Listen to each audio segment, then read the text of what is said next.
At Rex Ranch in Amado, Arizona, I'm Rosalinda Roman, and this is New Mexicast. Welcome back, everyone. And years bring change.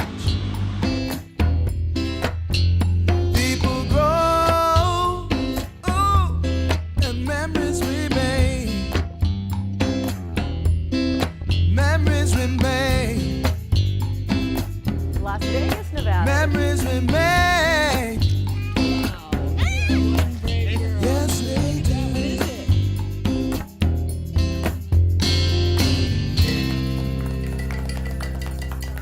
Hello and welcome to New Mexicast, my longtime video podcast or web series, which is now this enchanting weekly TV show.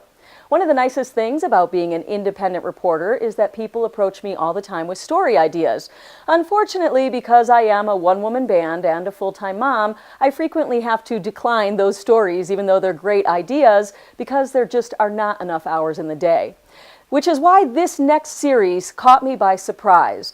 What started as a favor to my mother-in-law when she asked me to document her friend's story about surviving the Holocaust turned into what I believe is one of the most important stories of my career.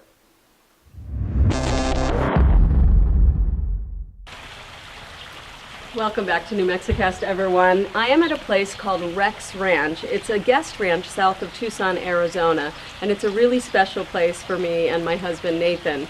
It's where we were married 10 years ago, and we're here to celebrate our 10-year anniversary because it's a great place to reconnect with each other, reconnect with family and friends. And that's why I'm introducing this week's story here, because it's a story about reconnecting. A family that was torn apart by tragedy found a way to come back together thanks to perseverance, luck, and a lot of courage. This high-quality New Mexicast story is brought to you by... Where are we going? To the dentist. What's the name of the dentist? Is it Dr. Riachi? Yeah. For as long as my children have had teeth, and in fact long before my children ever existed, Dr. Galina Riachi has been our family dentist. Yep, we're gonna look in your mouth. You wanna do that? Well, have a seat with your And once you visit Dr. Riachi and her exceptional team at ABQ Dentists, you will understand why. Ready? Open big. From the amazing way she puts nervous little ones and even nervous adults at ease, Oh my! to the state-of-the-art dental equipment and expertise, ABQ Dentists is where you will find the smile you've always dreamed of. See for yourself at abqdentist.com. On the surface, this book is just a German translation of Shakespeare's sonnets. What does it say, Mom? What does it say here? To seiner geliebten einzigen Tochter. But to Gabrielle Falk and her son Stephen, it's a celebration of survival, written by her father, Walter Freund, who, like Gabrielle, survived the Holocaust. And what's this one? They made an excerpt.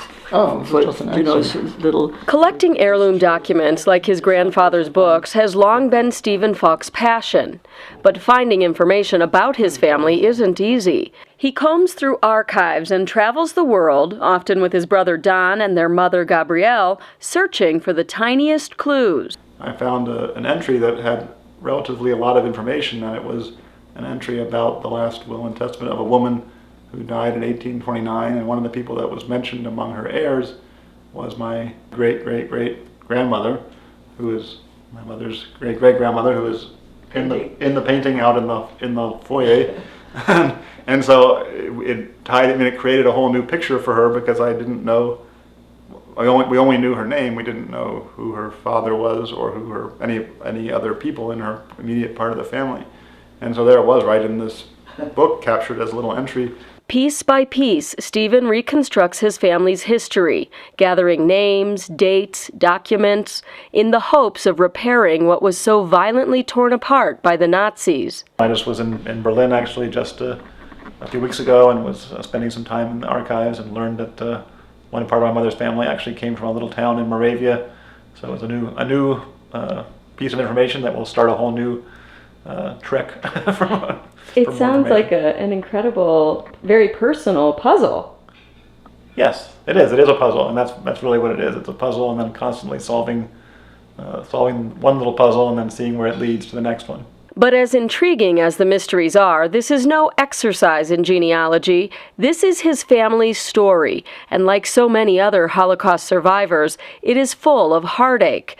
Each stone unturned has the potential to open old wounds, like when a recent search turned up information about his paternal grandmother, Gertrude Rapelson, who is presumed to have been murdered at Auschwitz. Some documentation, there wasn't anything really new, but it was evidence that my father's sister had, when she'd gotten the news, which was probably false news, that she had actually, that her mother, my grandmother, had actually lived to the end of the war, had sent back a note.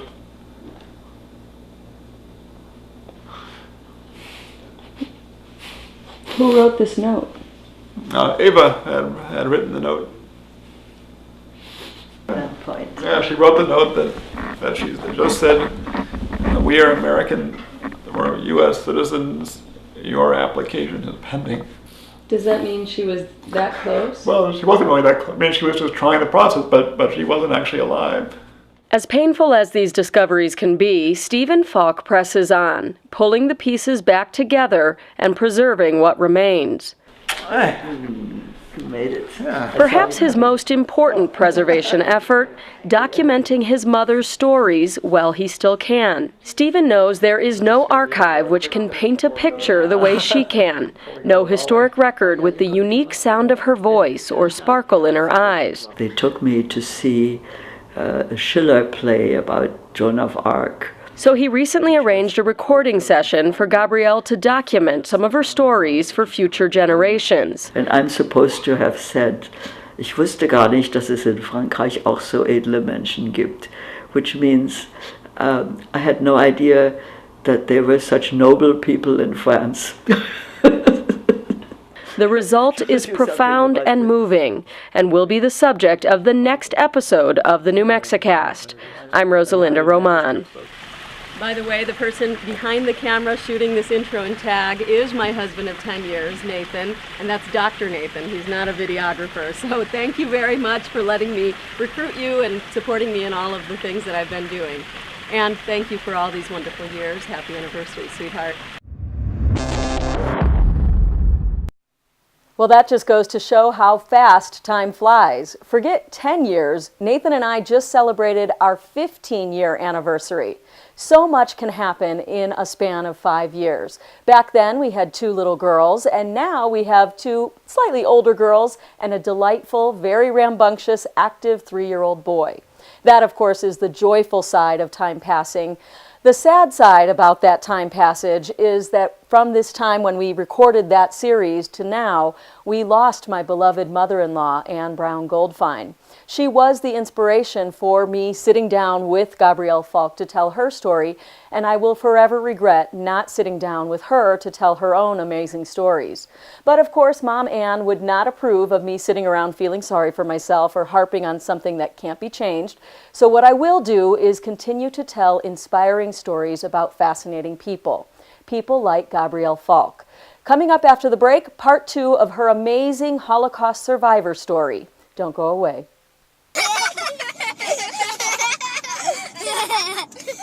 Welcome back to New Mexicast, everyone. I am at with each other, with family and friends, and that's why I'm shooting la la la. Would have been good. She's screwing it up. Thought I'd get some beauty shots of Rick's ranch, and this is the most attractive part of the whole thing.